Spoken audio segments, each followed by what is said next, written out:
Bismillahirrahmanirrahim. Assalamualaikum warahmatullahi wabarakatuh. Waalaikumsalam warahmatullahi wabarakatuh. Ya, ini kalau di kelas salam guru penggerak. Seperti itu ya Bu Guru ya. Terima kasih hari ini kesediaannya hadir di sela-sela kesibukan Bu Guru bersedia hadir hari ini kurang lebih 1 jam nanti bersama saya sedikit mungkin lebih tepatnya berbagi ya Bu Guru ya, berbagi ilmu yang kami dapatkan kurang lebih 2 bulan. Sampai sekarang sudah 4 modul yang kami pelajari dan tugasnya memang harus di-share atau dibagi ke teman-teman di sekolah. Jadi makanya kami disuruh menyiapkan. Terima kasih untuk waktunya sudah bersedia hadir. Semoga bermanfaat untuk kita semua. Ya, gak usah kenalan lagi ya, kayaknya sudah kenal. Nama saya Rani Arni SPDGR, calon guru penggerak angkatan 11 Kota Palembang.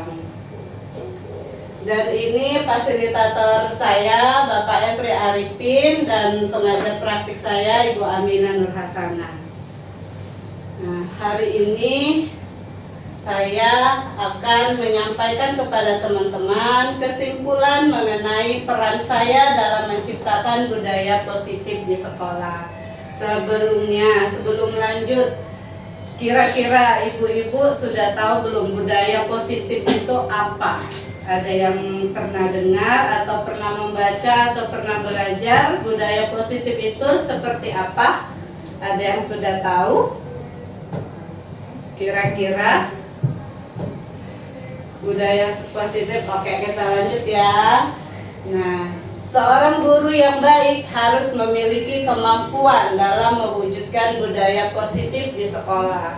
Budaya positif tersebut dapat dijalankan dengan menerapkan konsep-konsep inti seperti disiplin positif, memahami motivasi perilaku manusia berkaitan dengan hukuman dan penghargaan, posisi kontrol seorang guru, pembuatan keyakinan sekolah atau kelas, dan penerapan segitiga restitusi dalam penyelesaian masalah. Lanjut. Nah, yang pertama yang akan kita bahas yaitu disiplin positif. Cara penerapan disiplin yang mengajarkan anak bertanggung jawab dan menumbuhkan kesadaran diri berdasarkan nilai-nilai kebajikan. Lebih ke arah disiplin diri yang dapat mengontrol diri dalam melakukan segala tindakan, dapat membuat murid memahami dan menyadari berdasarkan motivasi internal, bukan akibat paksaan, ujian, dan hukuman. Boleh dilanjut? Nah, sekarang ke motivasi perilaku manusia. Ternyata kita sebagai manusia ini hidup mempunyai motivasi ya Bu Guru ya. Yang pertama untuk menghindari hukuman. Adakah yang memiliki motivasi seperti ini? Oh, aku melakukan ini biar tidak dihukum. Ada juga yang memiliki motivasi untuk mendapatkan imbalan atau penghargaan dari orang lain. Ada juga untuk menjadi orang yang mereka inginkan dan menghargai diri sendiri dengan nilai-nilai yang mereka percaya. Ini adalah 3 motivasi perilaku manusia. Nah, menurut Dian Gozen dalam bukunya Restructuring School Discipline menyatakan ada 3 motivasi manusia. Ternyata motivasi yang pertama itu untuk menghindari ketidaknyamanan atau hukuman adalah tingkat terendah dari motivasi perilaku manusia. Biasanya orang yang motivasi perilakunya untuk menghindari hukuman atau ketidaknyamanan akan bertanya, apa yang akan terjadi apabila saya tidak melakukannya? Sebenarnya mereka sedang menghindari permasalahan yang mungkin muncul dan pengaruh pada mereka secara fisik, psikologis maupun tidak terpenuhinya kebutuhan mereka. bila mereka tidak melakukan tindakan tersebut. Jadi ini adalah motivasi terendah. Jika kita melakukan sesuatu tindakan karena menghindari hukuman, jadi mungkin itu adalah motivasi yang paling rendah ya Bu Guru ya. Lanjut. Yang kedua, untuk mendapatkan imbalan atau penghargaan dari orang lain, satu tingkat di atas motivasi yang pertama. Di sini orang berperilaku untuk mendapatkan imbalan atau penghargaan dari orang lain. Orang dengan motivasi ini akan bertanya, apa yang akan saya dapatkan apabila saya melakukannya?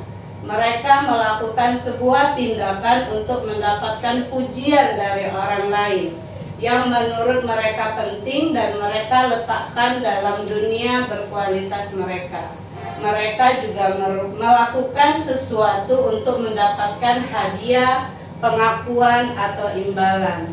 Ini motivasi yang kedua ya Bu Guru ya, selain menghindari hukuman, kita melakukan sesuatu itu karena ingin mendapatkan penghargaan.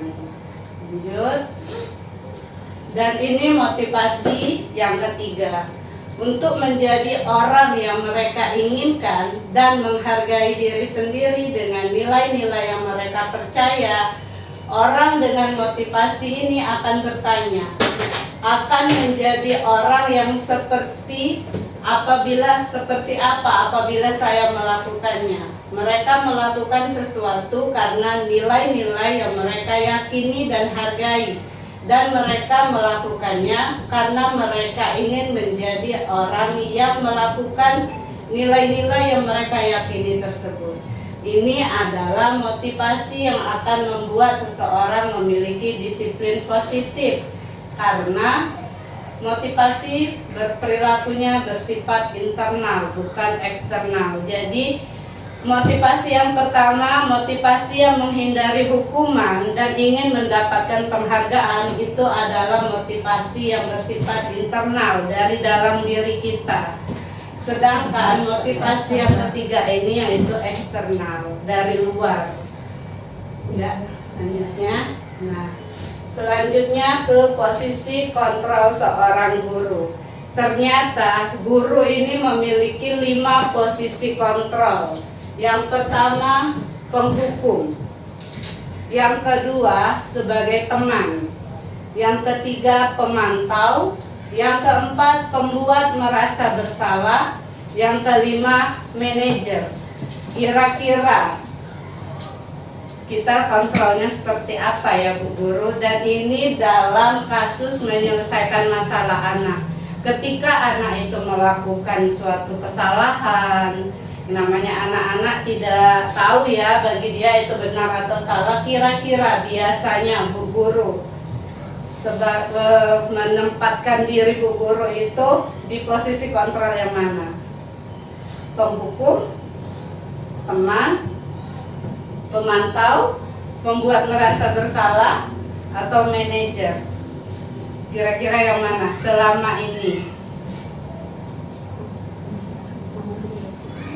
Teman. Pemantau Boleh mantau dulu. Iya. Sudah hidup baru jadi teman. Oh. Sudah jadi teman baru jadi penghukum. Jadi teman, gimana? Teman, pemantau, terus Jadi teman baru. Buat merasa bersalah dulu. Sudah dipantau jadi teman. Ya, kalau dirimu kaget, baru itu. Jadi dia merasa bersalah. Oke, lanjut Bu.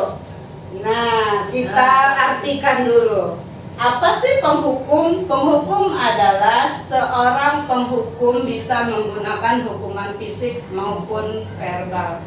Jadi benar ya Bu Guru ya, ketika anak itu melakukan kesalahan, taunya anak ini dihukum, pokoknya dihukum, nggak tahu apa alasannya, nggak tahu apa kejadiannya seperti apa, pokoknya langsung dihukum.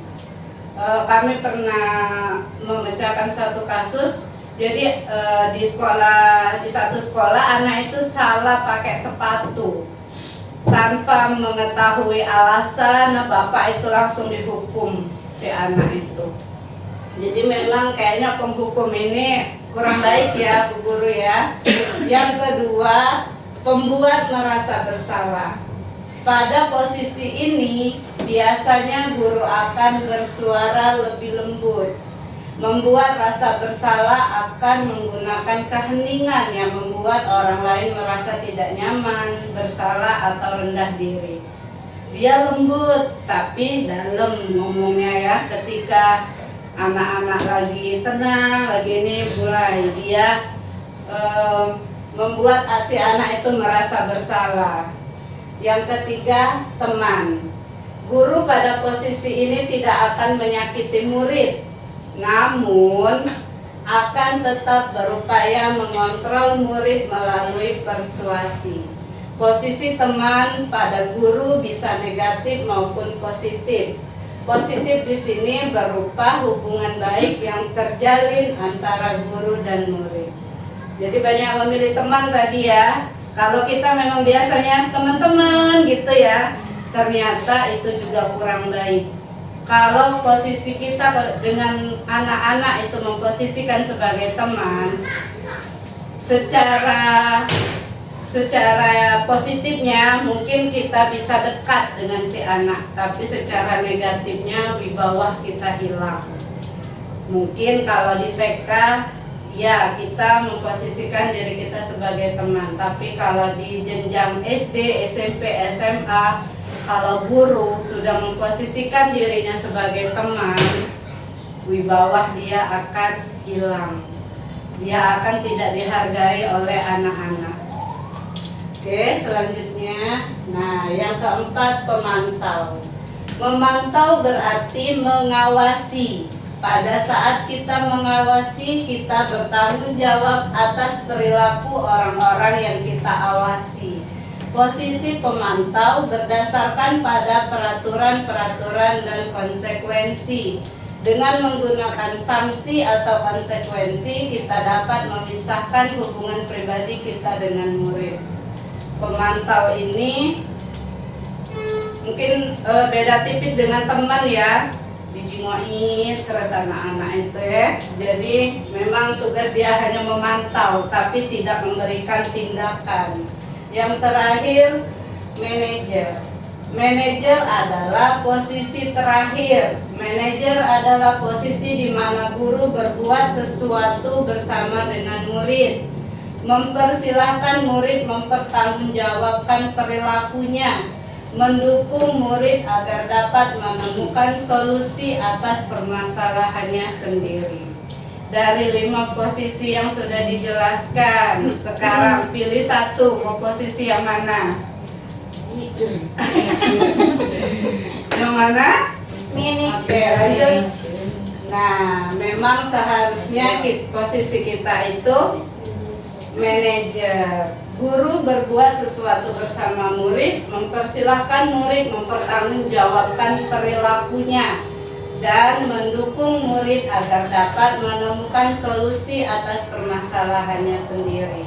Posisi manajer mengacu pada restitusi yang dapat menjadikan murid sebagai manajer bagi diri sendiri sehingga tercipta identitas positif atau berhasil pada diri murid.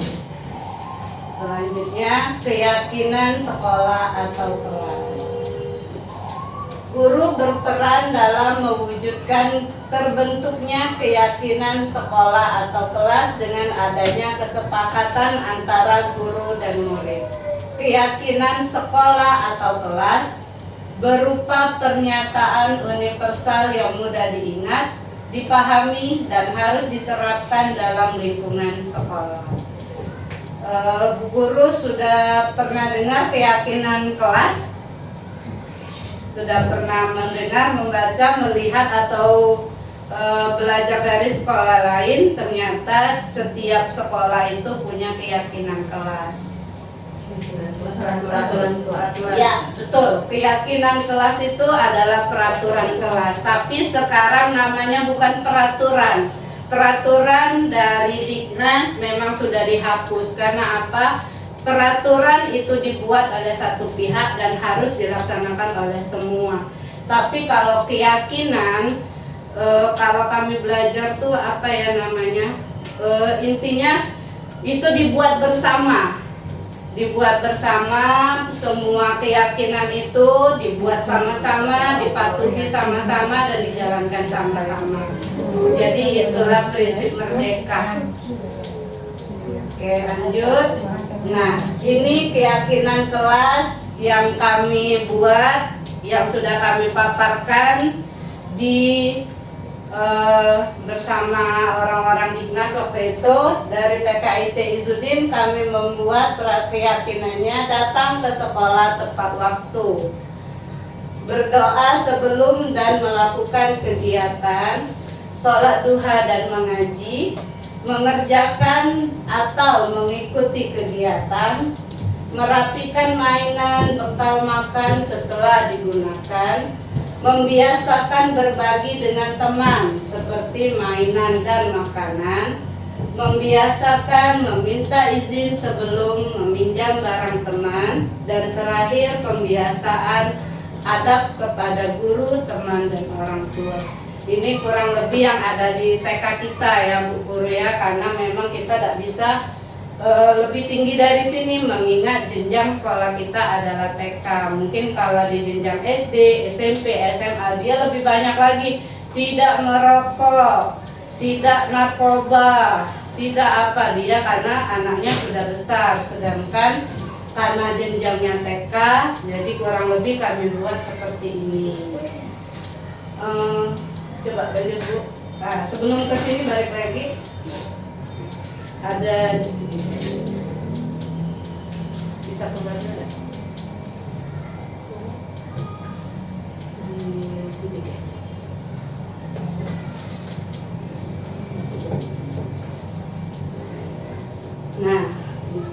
Nah, jadi coba ya. Jadi ini contoh-contoh dari keyakinan kelas Bu Guru.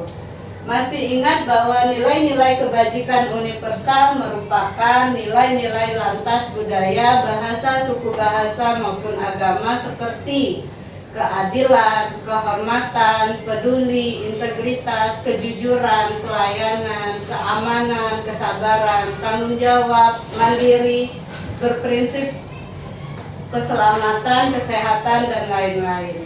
Nah, jadi dari peraturan-peraturan ini kita bisa mengambil nilai kebajikan yang dituju. Misal yang pertama, kembalikan barang ke tempatnya. Nilai kebajikannya yaitu bisa dibilang tanggung jawab. Yang kedua, dilarang mengganggu orang lain. Kira-kira apa Bu Guru? Dilarang mengganggu orang lain. Apa? Tanggung jawab juga bisa jadi menghormati. Yang ketiga, hadir di sekolah 15 menit sebelum pembelajaran dimulai. Apa?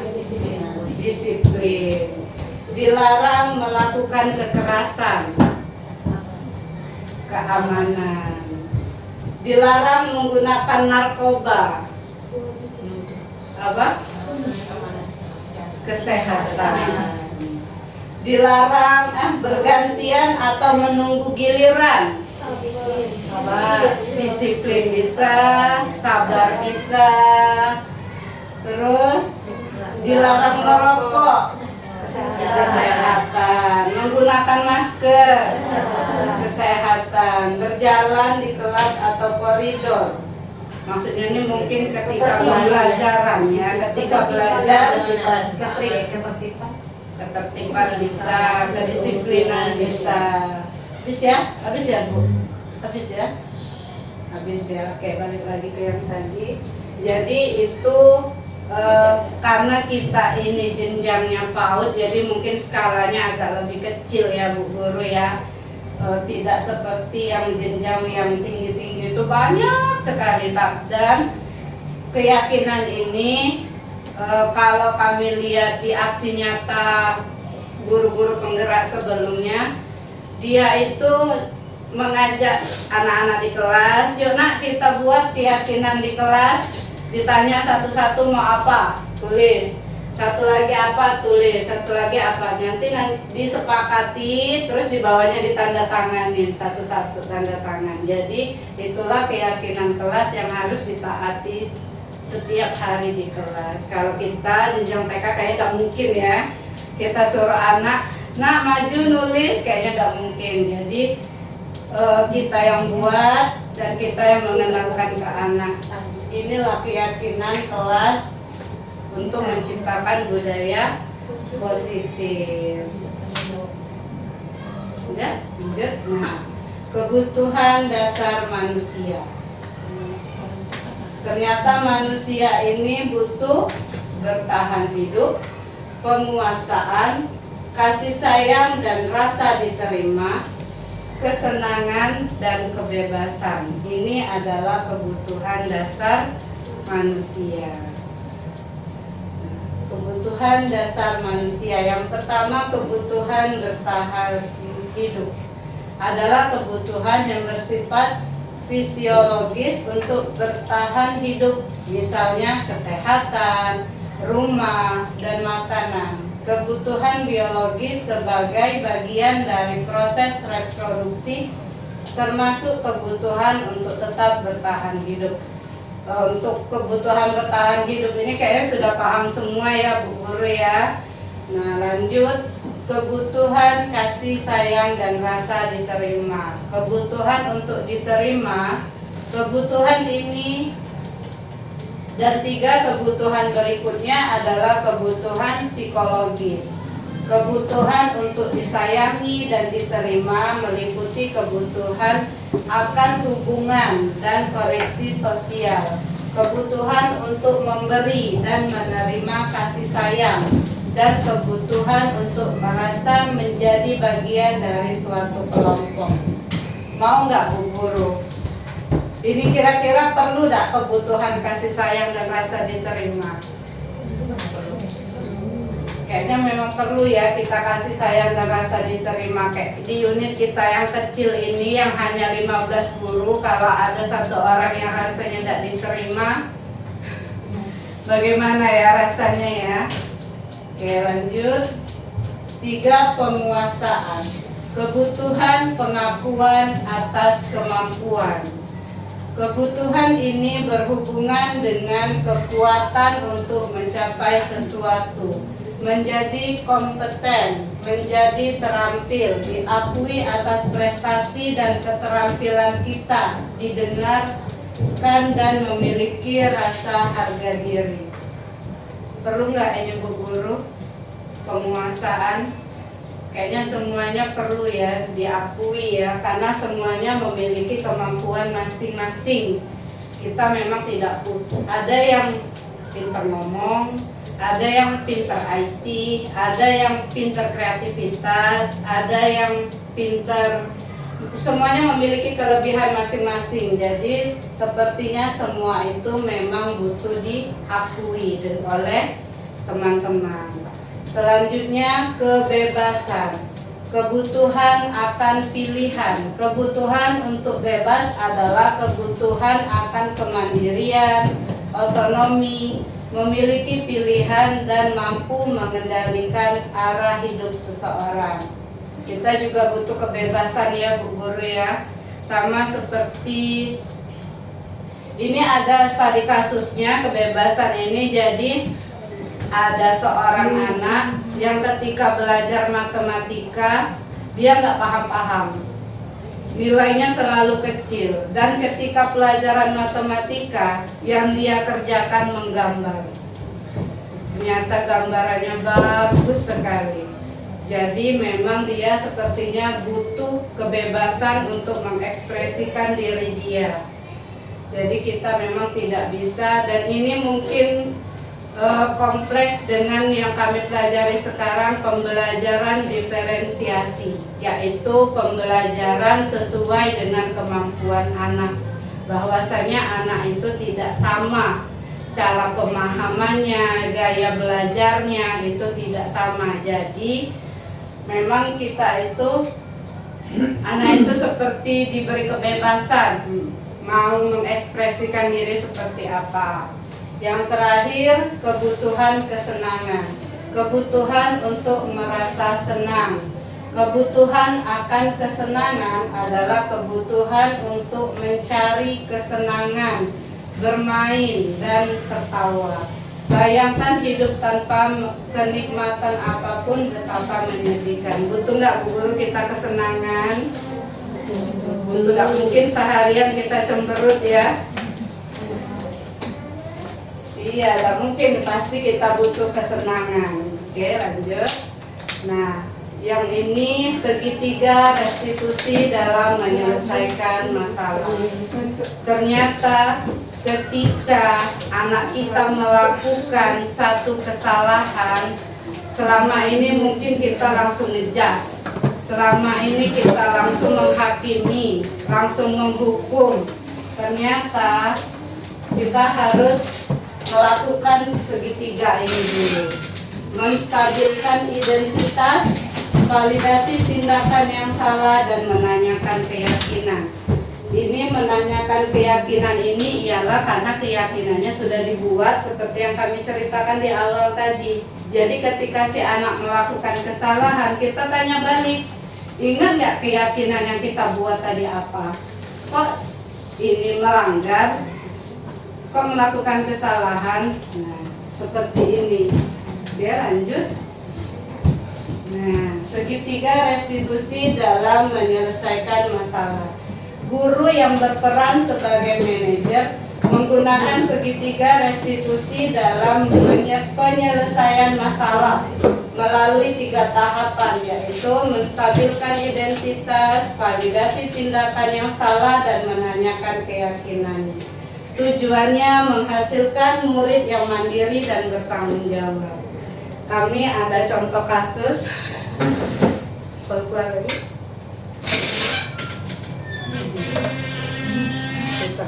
Tapi olah alam ya, keluar nggak suaranya? Nggak keluar ya? Keluar ya suaranya. Karena perlu pakai speaker kayak gini. Oke, bakalah lihat gambarnya aja. Oke. Ini yang pernah saya lakukan dalam menyelesaikan masalah, namanya di jenjang TK. Jadi saya ambil masalah di TK, tidak mau ikut baris di pagi hari. Siapa terdakwanya? Jadi karena suaranya nggak kedengaran ya Bu Guru ya. Jadi yang pertama saya lakukan itu yang tadi yang pakai segitiga tadi, yang kita tanya kenapa Ade nggak mau baris. Jawaban pusing. Jadi kita tanya balik, kenapa Ade pusing? Ade udah sarapan apa belum? Kita tanya balik. Terus kita kasih tahu juga, oke, nggak apa-apa. Bu Guru juga pernah nggak baris, tapi nanti kalau sudah sehat boleh ikut baris. Yang pertama. Yang kedua, kita menanyakan keyakinannya. Adik mau nggak jadi anak yang disiplin? Kalau mau jadi anak yang disiplin, adik harus ikut baris. Terus tadi yang kedua, mengambil makanan teman tanpa izin. Jadi iya, karena suaranya nggak kedengeran ya. Jadi saya tanya, Arsa tadi, Arsa ngapain? Kita tanya balik. Kita tanya dulu, Arsa tadi ngapain? Ambil makanan saya, katanya. Terus kami tanya, kenapa Arsa mau ambil makanan teman? Karena aku lapar, katanya gitu ya. Jadi terus kami bilang, oke, nggak apa-apa, Arsa boleh kalau mau minta makanan teman. Bu Guru juga pernah minta makanan teman, tapi Arsa harus izin dulu sama teman. Jadi kita tuh nggak langsung menghukum ya Bu Guru ya. Kita lakukan juga, terus lakukan dulu segitiga yang tadi.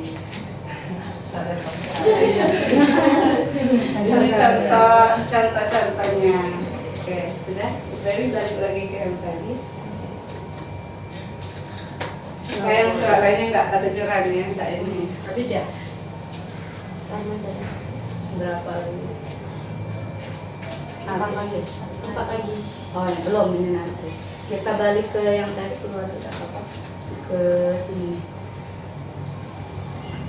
Ke sini. Kita sebelum ke ini kita coba jawab ini ya Bu Guru ya. Jadi yang motivasi tadi, motivasi manusia itu tadi apa yang pertama Bu Guru? Menghindari hukuman. Yang kedua, mendapatkan pujian. Yang ketiga,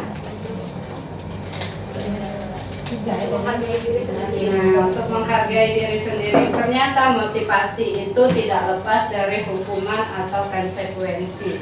Apa sih beda hukuman sama konsekuensi? Ada yang tahu apa bedanya? Kalau hukuman apa? Kalau konsekuensi apa? Pilihan.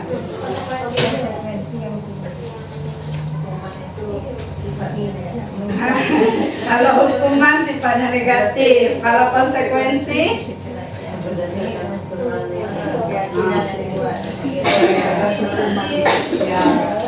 ternyata hukuman itu benar sesuatu yang membuat si pelaku tidak nyaman.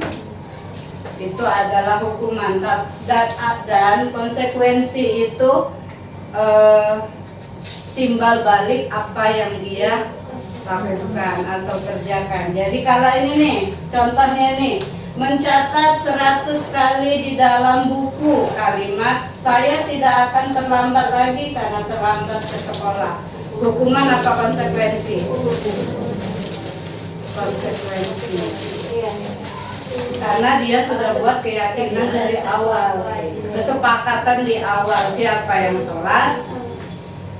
Ya ini yang kedua. Lari mengelilingi lapangan basket 2 kali karena terlambat hadir di sekolah. Hukuman apa konsekuensi? Dua-duanya lah. Apa? Betul, hukuman. Hukuman karena dia gak nyaman kan? Iya. Membersihkan coretan yang dibuatnya di meja tulis. Konsekuensi. Nah, ini sudah paham ya kayaknya. Lanjut, murid diminta untuk push up 15 kali karena tidak menggunakan masker. Apa? Hukuman. Menggantikan kertas tugas teman yang telah dicoret-coret. Konsekuensi. Coba Bu Lisa, berjemur di lapangan basket pukul 12 siang karena ngobrol dengan teman. Hukuman. Lanjut Bu Lisa. Murid diminta bertelanjang kaki sepanjang hari karena tidak menggunakan sepatu berwarna hitam sesuai peraturan sekolah. Konsekuensi. Karena kan sudah ada aturan. Dia melanggar. Lanjut. Bu Pebi berdiri di depan kelas sambil mengangkat kaki satu karena tidak dapat menjawab pertanyaan. Hukuman. Ya, kayaknya memang hukuman ini lebih bersifat fisik ya. Lebih membuat dia tidak nyaman. Terus siapa nih? Membersihkan tumpahan air di meja tulis karena tersenggol. Konsekuensi. Lanjut, kehilangan 10 menit jam istirahat untuk mengerjakan tugas. Konsekuensi. Karena terlambat datang dan tertinggal pelajaran. Konsekuensi. Habis ya? Ada lagi ya?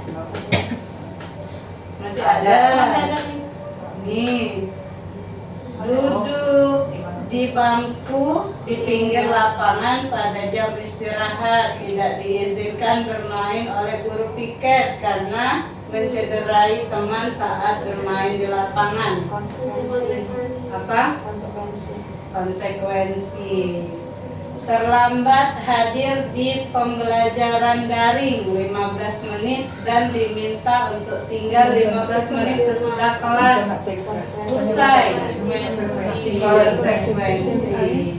Lari mengelilingi lapangan basket 2 kali. Hukuman. Membersihkan WC sekolah karena mematahkan pensil tembok. Hukuman. jadi sudah bisa menyimpulkan apakah hukuman itu Bu Dina?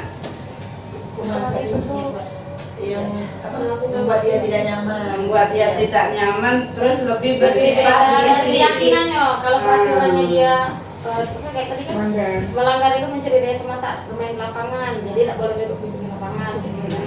Terlambat 15 menit, nah bola tambah lagi 15 menit sesuai dengan keyakinan yang tadi kelas. Konsekuensi itu adalah melanggar keyakinan yang sudah dibuat. Tapi kalau hukuman ini kayaknya lebih bersifat fisik ya, berlari, membersihkan, ini ya. Dan Oke. tidak nyambung. Oke, lanjut ke PPT tadi. Masih ada sedikit lagi. Nah.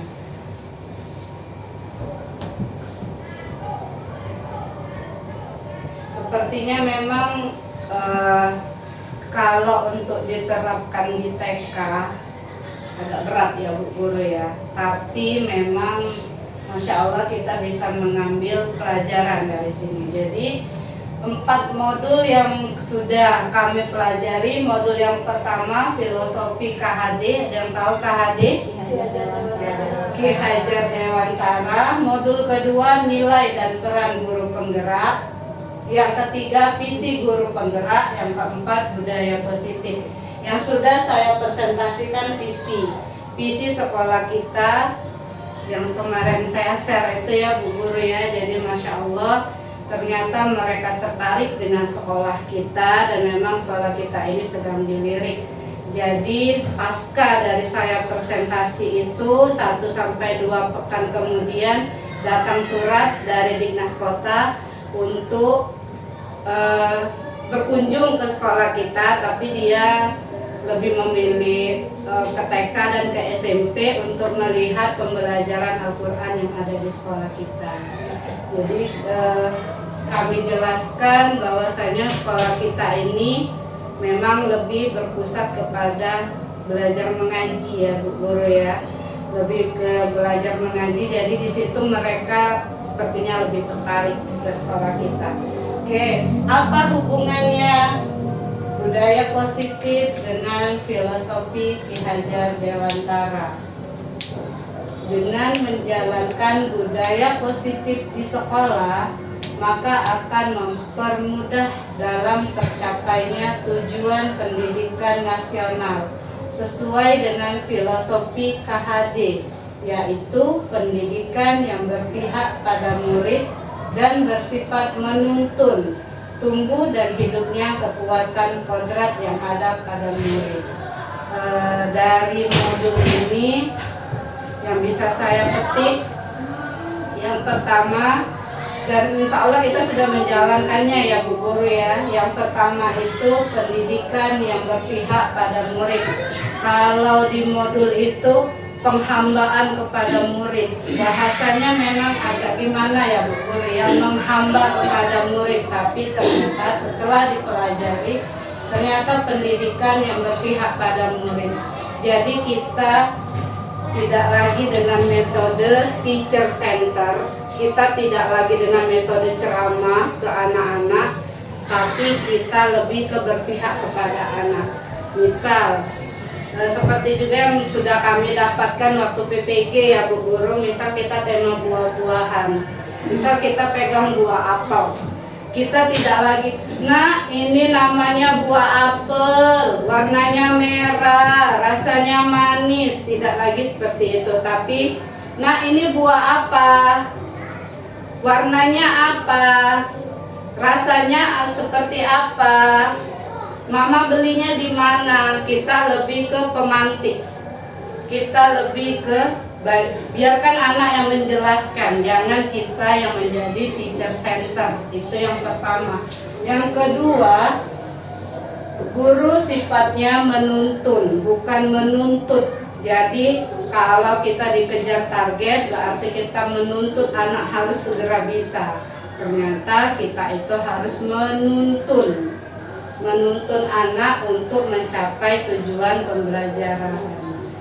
Terus yang ketiga, ternyata anak zaman sekarang ini pendidikan anak itu menyesuaikan dengan kodrat alam dan kodrat zaman.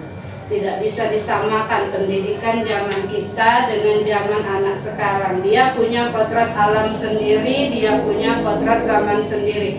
Zaman kita dulu mungkin tidak pernah belajar pakai ini ya Bu Guru. Sekarang anak TK sudah pakai proyektor. Dulu kita tidak bisa main game di HP. Sekarang anak TK sudah bisa pakai HP. Jadi itu adalah kodrat zaman. Jadi yang bisa kami petik kayaknya memang pembelajaran itu sedikit-sedikit bisa dimasukkan ke teknologi seperti yang kami pelajari di PPG kemarin. HOTS ya Bu Guru ya, High Order Thinking Skill. Jadi jangan mau kalah sama anak-anak kok bisa teknologi, kitanya masih gaptek. Jadi tolong ketika belajar mungkin bisa menggunakan media pembelajaran yang bersifatnya video pembelajaran. Pokoknya gunakanlah teknologi sesuai dengan kodrat zamannya anak. Oke, lanjut Bu. Hubungannya ke nilai dan peran guru penggerak.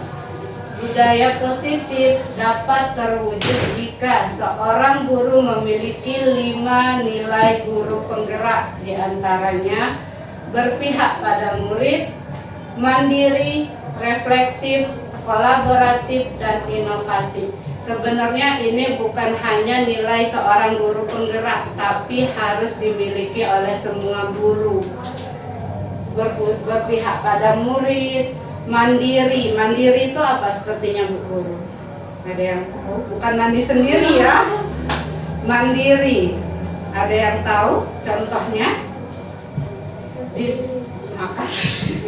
Di sini mandiri maksudnya belajar sendiri, ialah kita dituntut untuk selalu merefresh ilmu kita dengan cara PMM, dengan cara ikut pelatihan. Sekarang kan banyak yang online. Nah itu namanya mandiri. Terus reflektif itu bisa merefleksikan diri sendiri. Aku tadi ngajar, bener gak ya cara aku ngajar? Bener gak ya yang aku sampaikan tadi? Anak-anak tuh paham apa tidak ya? Itu adalah peran seorang guru, harus bisa merefleksikan diri setelah mengajar. Kolaboratif kayaknya semua bu guru sudah ya. Kolaborasi dengan orang tua, dengan anak, dengan warga di sekolah. Bahasanya warga sekolah. Semua yang ada di sekolah ini, anak, guru, orang tua, penjaga sekolah, OB, driver, itu semuanya warga sekolah. Yang terakhir inovatif. Nah seperti Bu Lisa kemarin ya, sudah ikut pelatihan apa namanya? Nah, finger painting. Kita tunggu presentasi dari Bu Lisa mengajarkan finger painting. Itu adalah guru yang inovatif, mau mencari ilmu yang baru untuk anak-anak. Budaya positif dapat terwujud dengan mendorong kolaborasi antar semua warga sekolah. Dengan adanya keyakinan sekolah yang harus disepakati dan dijalankan bersama. Nah, warga sekolah, nyebutnya warga sekolah, Bu Guru sekarang ya, dan mulai dari kepala sekolah, guru, anak, orang tua, OB, driver, semua yang ada di sekolah disebut warga sekolah. Oke, yang terakhir, visi guru penggerak. Salah satu perubahan yang diinginkan sesuai dengan visi guru penggerak adalah terbentuknya budaya positif agar diperoleh sekolah yang nyaman, aman, dan berpihak pada murid. Untuk mewujudkan visi guru penggerak tersebut dengan pembuatan prakarsa perubahan sesuai profil KHD dan profil pelajar Pancasila. Jadi kemarin saya buat visi sekolah kita itu mencetak generasi yang tangguh untuk mewujudkan akhlak yang mulia. Itu prakarsa perubahan yang sedikit kami tidak merubah visi dan misi Syed Izzuddin, tapi mungkin lebih fokus ke situ. Jadi inilah Bu Guru 4 modul yang sudah saya pelajari di Guru Penggerak. Yang terakhir tadi kan budaya positif ya. Ternyata budaya positif itu tadi banyak ya Bu Guru ya. Dan mungkin kedepannya kita bisa melaksanakan budaya-budaya positif ini. Dan insya Allah juga hari Kamis kami dapat undangan untuk sosialisasi sekolah ramah anak. Jadi mungkin bisa berhubungan dengan budaya positif ini. Nanti kita sinkronkan antara budaya positif dengan sekolah ramah anak itu bagaimana. Oke, ada yang mau ditanyakan Bu Guru? Habis ya? Ada yang mau ditanyakan atau ditambahi atau di-sharing? Mumpung kita kumpul bersama-sama di sini, kalau ada yang mau di-sharingkan, monggo, atau mau ditanyakan, silakan, nggak apa-apa. Mungkin di sini kita bisa sharing sama-sama. Ada Bu Guru? Terima kasih beraninya ilmu Sama-sama. Jadi kan tadi tentunya bahasa baru itu warga sekolah, Benar. keyakinan itu kan banyak merubah paradigma. Maksudnya kita bilang kayak apa? Peraturan itu yang harus ada yang orang buat melanggar. Iya. Kalau ada keyakinan itu harus yakin, harus bisa. Iya, benar. Bahasa kami kan saya itu paradigmanya itu diubah mindset kita. Iya, Kita betul. warga sekolah. Saya itu. Jadi saya itu insya Allah. Iya, kami juga Bahasa baru itu nah. Iya, betul Bu Ulan. Jadi waktu di Lokakarya orientasi, kami Bu Pipi juga pernah ikut Mbak Pipi ya. Jadi ayo Bu Guru kita buat kesepakatan bersama. Kesepakatan. Jadi ada yang nyeletuk, kenapa tidak peraturan? Di situ dijelaskan, peraturan itu sekarang tidak dipakai lagi karena frame-nya peraturan itu saklek ya.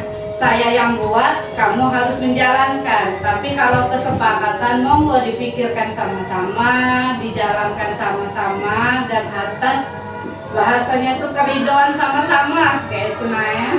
Terus kami juga sudah sharingkan ke mutu pendidikan kita, Bu Dija dan Bu Umi.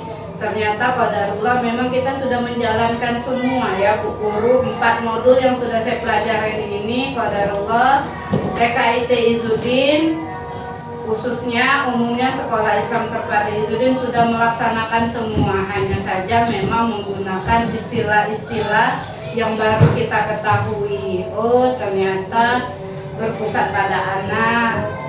Oh ternyata teacher center. Oh ternyata ini namanya. Sebenarnya ada lagi pembahasan tentang reward dan punishment.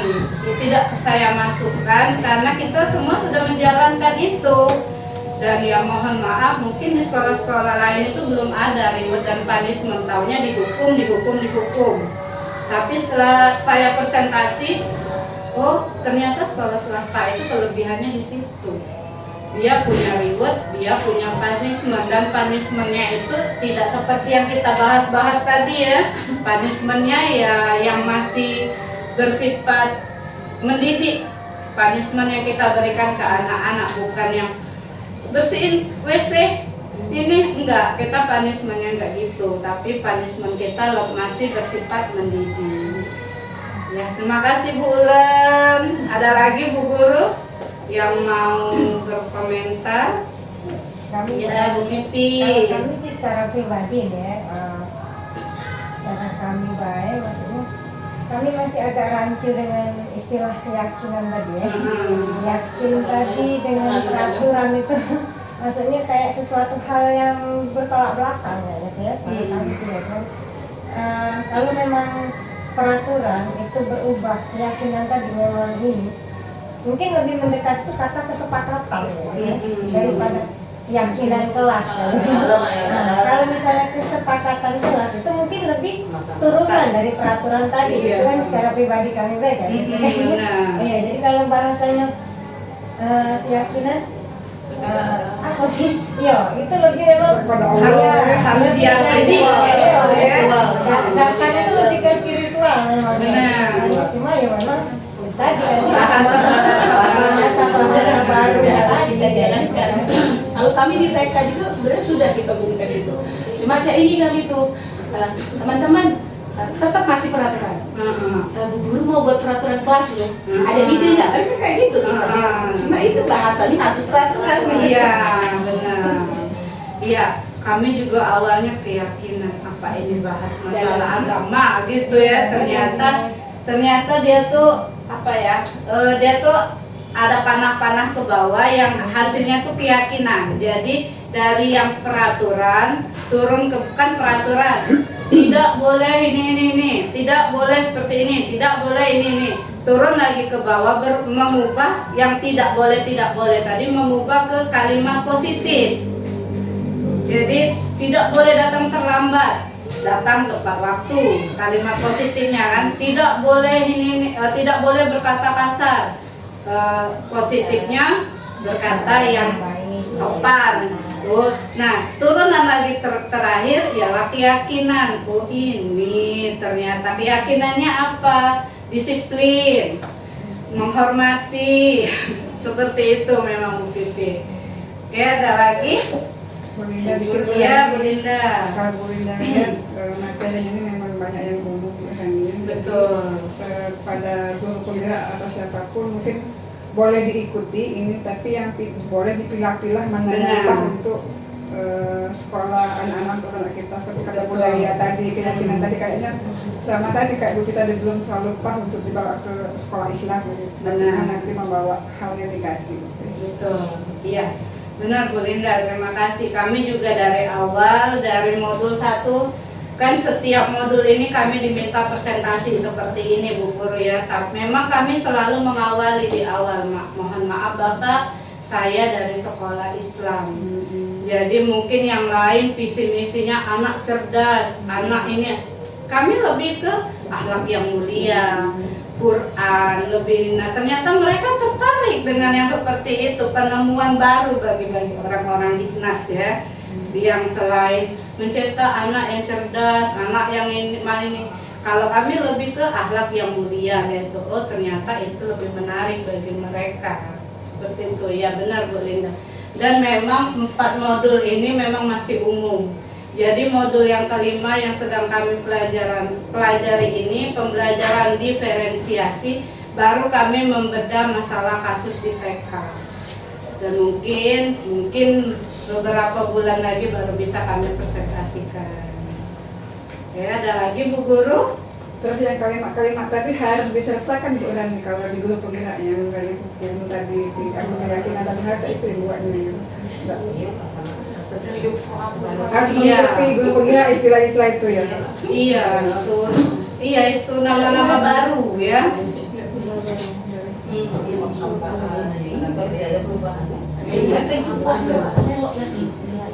Ya, takutnya kita bawa ke keluar ya itu nama saya. Iya sudah memang keluar ya. Kenapa? Emang sudah keluar sudah kan dulu. Iya, ini apa kayak hari Sabtu kemarin kan SD itu mendatangkan guru penggerak pelatihan kurmernya. Ternyata yang dicatat sama Pak Nur tuh yang saya pelajari semua, berarti nanti juga saya akan ditugaskan seperti itu, menggerakkan sekolah-sekolah biar bergerak, menggerakkan. Iya, ada lagi Bu Guru? Sudah ya? Oke. Masya Allah ya Bu Guru, terima kasih untuk waktunya hari ini. Mohon supportnya, mohon dukungannya, mohon doanya. Semoga sekolah kita bisa lebih maju lagi. Semoga sekolah kita dan sekolah kita bisa mendapatkan ilmu-ilmu yang bermanfaat.